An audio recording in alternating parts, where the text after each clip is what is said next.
Hey everyone, so this is our video for section 4.6b, which is all about graphs of other trig functions.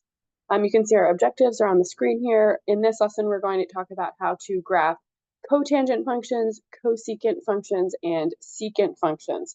And this video, this lesson will be very straightforward, very simple, only if you are confident graphing sine, cosine, and tangent functions. You're going to see so many similarities between sine, cosine, and tangent graphs and between these new other function graphs as well. So if you're not confident graphing sine, cosine, and tangent functions, I would definitely go back, make sure you've mastered those graphs first, because we extend off those graphs to graph cotangent, cosecant, and secant graphs here in this lesson. So let's get started.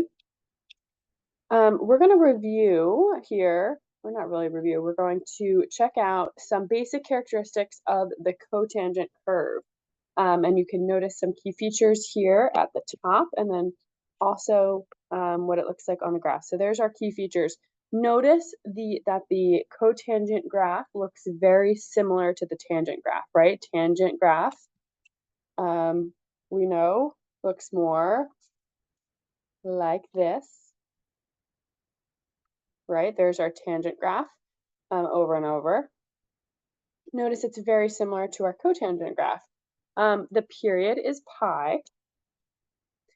The domain is all real numbers except for integral multiples of pi. So think about 0, pi, 2 pi, 3 pi, and so on. And then the range is all real numbers. So here we have 3 periods of cotangent graphed. Notice, one thing to notice, that cotangent is a decreasing function. We've got asymptotes where our domain, where we're excluding those values from our domain. So we've got asymptotes at 0, pi, 2 pi, and so on. 3 pi, there'd be an asymptote. Notice here at negative pi, we have an asymptote. Notice halfway between the asymptotes, we have our x-intercept. So halfway between the asymptotes, we have an x-intercept. And then a quarter of the way, so here's a quarter of the way in this period, is we use our amplitude to find that other point, and we call that, like, this is our a value and this is our negative a value. Remember, a is the amplitude when we're looking at an equation. And so our a in this one, this is just the basic cotangent graph. Our a is 1. So notice quarter of the way in this period we have 1, and then 3/4 of the way we have negative a, negative 1.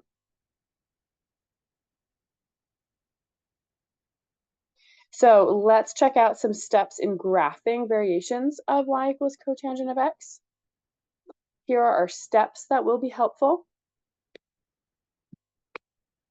First step, find 2 consecutive asymptotes by finding an interval containing 1 period. A pair of consecutive asymptotes occurs when we set whatever we're taking the cotangent of equal to 0 and pi. Those original asymptotes are at 0 and pi. Obviously, we're going to be moving these graphs up, down, left, and right. So by setting what we're taking the cotangent of, bx minus c, equal to 0 and pi, we can see where those original asymptotes have moved. And so notice here our asymptotes. Our asymptotes depend on what we get when we set bx minus c equal to 0 and bx minus c equal to pi. And then we know we find that x-intercept, it's midway or halfway between the asymptotes. The third step is trying to find a quarter of the way and 3/4 of the way between the asymptotes. And the y value of these points, we have to use the amplitude like I just mentioned. We use the positive a value, positive amplitude, and the negative amplitude to plot those points. And then we can obviously plot other cycles to the left and to the right by repeating the first 3 steps. So let's do our first one here. We're going to graph y equals 1/2 cotangent pi over 2x. Very first thing we're going to do is figure out where those asymptotes lie. So we're going to set what we're taking the cotangent of equal to 0 and equal to pi. So we're taking the cotangent of pi over 2x. So I'm going to set pi over 2x equal to 0 and pi over 2x equal to pi. We can tell this is going to be x equals 0 is going to be one of our asymptotes. And then let's solve this. Let's multiply both sides by by 2. And then divide both sides by pi. We get our other asymptote is going to be at 2. Okay, we're applying transformations to the original parent function of cotangent of x. All right, so let's check out a graph here. We can do a sketch. I'm going to change my color. Okay, so we know we've got asymptotes at 0 and 2. So obviously of 0, let's say this is 1, 2, 3, 4. We've got -1. Let's get -2 here.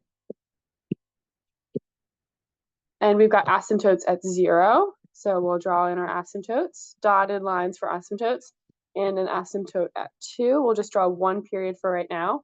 Halfway between the asymptotes we know is an asymptote, is it our x-intercept? And then a quarter of the way, we use our amplitude, which is 1/2. So here's 1, here's -1. We are plotting that here. And 3/4 of the way, we use our amplitude at -1/2 and +1/2. And then we just draw these curves along the asymptotes. And we've got our decreasing cotangent graph right there. We can continue this if I want to do a second cycle. I can move it to the right. We're going to have an asymptote. We're going to have an asymptote at 4. Halfway between these two consecutive asymptotes, we're going to have our x-intercept at 3. And then we're going to plot 2 additional points using our amplitude at +1/2 at a quarter of the way, and then -1/2 at 3/4 of the way. And here's a second period. And I'll draw one more going to the left. I know we're going to have an asymptote at -2. Halfway between these two consecutive intercepts, these two consecutive asymptotes, we're going to have our intercept, x-intercept. A quarter of the way, we are going to be at 1/2 using the amplitude. And then 3/4 of the way, we are going to be at 1/2 and -1/2. And there we go. So I've graphed 3 periods of this function, this cotangent function. Okay, again, that should be very straightforward, very similar to graphing the tangent function. So just a little bit different for cotangent. Let's move on here to graphing cosecant and secant graphs. And the main focus here, like I said, if you can graph sine and cosine functions, you'll be able to graph secant and cosecant functions. The most important thing that we want to remember is that we know our reciprocal identities. We know cosecant is equal to 1 over sine, and we know secant is equal to 1 over cosine. So when we graph, how we graph cosecant is by taking the reciprocals of the y values in the graph of sine of x. So literally how we graph a cosecant function is by graphing sine first, and then taking the reciprocal of that function. And then the very same thing for secant. We're going to graph cosine first, and then we're going to take the reciprocal of those y values. So what we do want to highlight here is the vertical asymptotes of y equals cosecant of x occur at the x-intercepts of y equals sine of x. Think about that. When we are having our x-intercepts, that means we're really doing 1 divided by 0. We know 1 divided by 0 is undefined, so that's why it will form a vertical asymptote on cosecant. And then similarly, vertical asymptotes of y equals secant of x occur at the x-intercepts of cosine of x. So again, if we were to do 1 divided by 0 for x-intercept, it would be undefined. That's going to create a vertical asymptote for secant of x.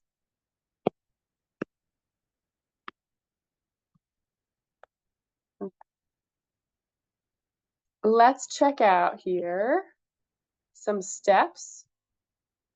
Trying to scroll. Oh, let's look at some characteristics actually. So characteristics for cosecant, and this is the graph. Definitely important fact to jot down. The period of cosecant is 2 pi. That mimics the period of sine. Like I said, you have to draw sine in order to draw cosecant. The domain is all real numbers except integral multiples of pi. The range is all real numbers y such that negative infinity to -1 and 1 to negative infinity. Notice it excludes, the range excludes values between -1 and 1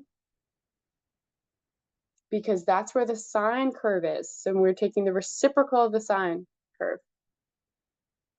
Vertical asymptotes at integral multiples of pi. So your vertical asymptotes are those values we're excluding from the domain, where x would be 0 on the sine function. And then it is an odd function, so it has origin symmetry. So notice when you look at this graph, there's lots going on. When we do our own cosecant graphs, the very first thing we're going to do is graph your sine curve. So notice your sine curve is this dotted graph. That's the first thing we're going to graph. Let's pretend we're going to plot our 5 critical points for one period. So we know it starts at the origin, it ends at 2 pi 1 period. Halfway between, it's an x-intercept. A quarter of the way, we are at a maximum point, and the 3/4 of the way, we are at a minimum point below. So then when we go to draw our cosecant graph, we have asymptotes when we're at the x-intercepts. And we use these points above and below our midline to draw U-shaped graphs for our cosecant curve. And we can do the same thing for this other period. Our 5 critical points from our sine curve. Where we have x-intercepts, we have asymptotes. And where we are above the midline and below the midline, we have our U-shaped cosecant curves. Okay, let's check out very similarly for secant. Because secant, we need to use cosine. So notice now we're going to have the cosine graph drawn in. Let's talk about its characteristics first before we look at the graph. Again, the period is 2 pi. That is the same as the cosine graph. All real numbers except for pi over 2, multiples of pi over 2. Similar range as cosecant, because again, we are excluding, it's the reciprocal, we're excluding where the cosine graph is. Vertical asymptotes at odd multiples of pi over 2, and this is an even function, so it has y-axis symmetry. So when we go to graph it, let's check it out. First, we're going to draw our cosine graph. Remember, cosine graph starts at the amplitude and ends at the amplitude. Halfway between, we have a minimum, and then a quarter of the way and 3/4 of the way, we have our x-intercepts. We're on the midline.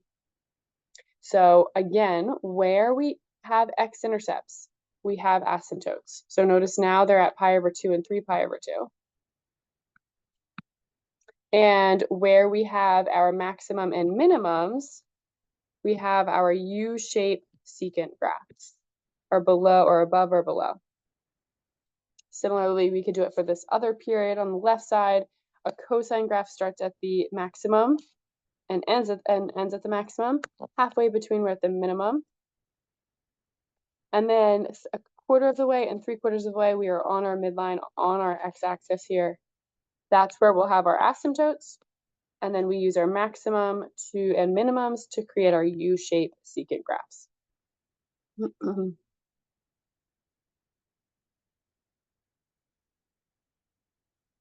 Let's check out 2 examples.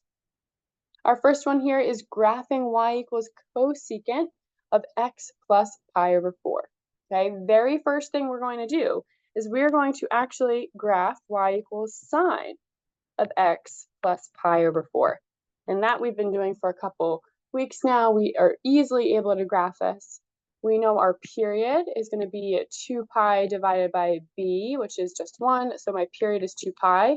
We do also see that we have a translation moving to the left, pi over 4 units. Okay, so let's graph this.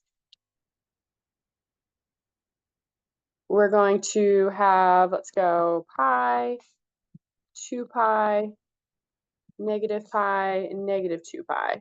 And then let's cut this in half. So I've got pi over 2, 3 pi over 4, negative pi over 2, negative 3 pi over 4. And then we know we've got pi over 4 quarters. And here's okay, so let's think about this. Let's draw our graph, our sine of x plus pi over 4. We're going to start moving to the left pi over 4 units. So that brings us to negative pi over 4.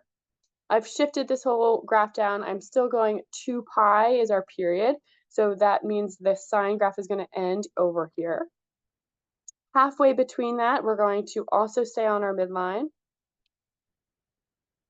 And now we are going to have our maximum and our minimum where we're rising and falling, going above and below our midline here. And so we're going to go use our amplitude, which is 1. I should draw that in here too. So a quarter of the way, we're going to be at our amplitude. 3/4 of the way, we are going to be at our amplitude. Perfect, guys. So here's my sine curve, which we're going to use to draw our cosecant curve. And that's what we're going to change colors here and draw. We need asymptotes where we've got x-intercepts.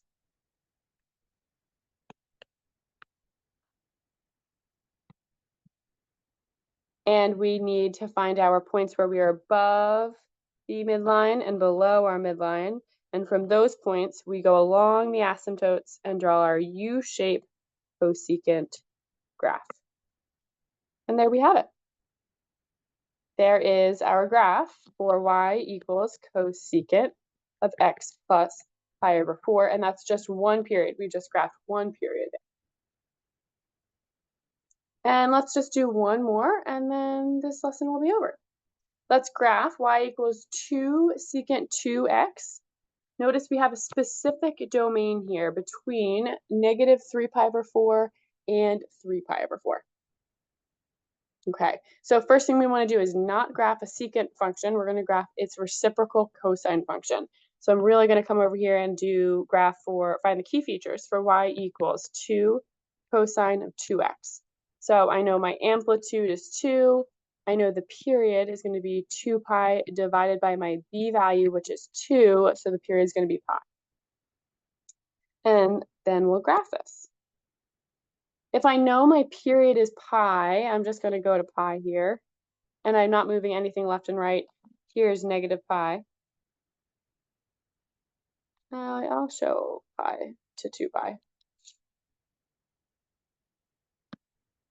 I'm going to cut that in half. We'll have pi over 2, 3 pi over 2, negative pi over 2, negative 3 pi over 2. And now we will graph our cosine function here. My amplitude is 2.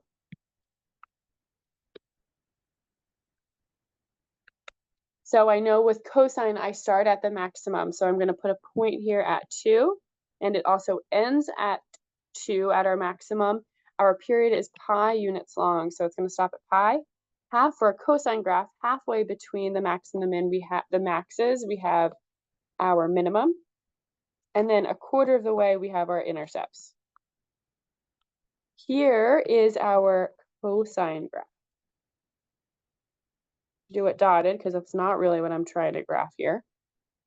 I'm trying to graph the secant function. I know when I look at this cosine graph for the secant function, I have asymptotes where I have x-intercepts. So I have an asymptote right here and an asymptote right here. Let's keep in mind now this domain. So I'm really not interested in anything past 3 pi over 4. And let's continue to the left. Let's push this graph a little bit more to the left. We'll draw another cosine period. So I'm going to have a maximum at negative pi and a maximum at 0. Halfway between, we'll have a minimum. Quarter of the way, we'll be at the intercepts. So here is another period of that cosine graph. Again, we've got asymptotes where we have x-intercepts. So we'll throw those in. And then checking out my domain restriction, I'm only graphing from negative 3 pi over 4, which is here, to 3 pi over 4. So I'm going to erase everything over here. I'm not interested in that. And then we're going to draw in our secant curves. Our secant curves go off of the above points and the below points, and we draw the U shape along the asymptotes. And so my answer for this problem, my graph for this function is the blue asymptotes, the blue curves. That is the drawing for y equals 2 secant of 2x. Okay, great job, guys. If you have any questions, send them my way. This, again, was your lesson on graphs of other trig functions, cotangent, secant, and cosecant. Great work.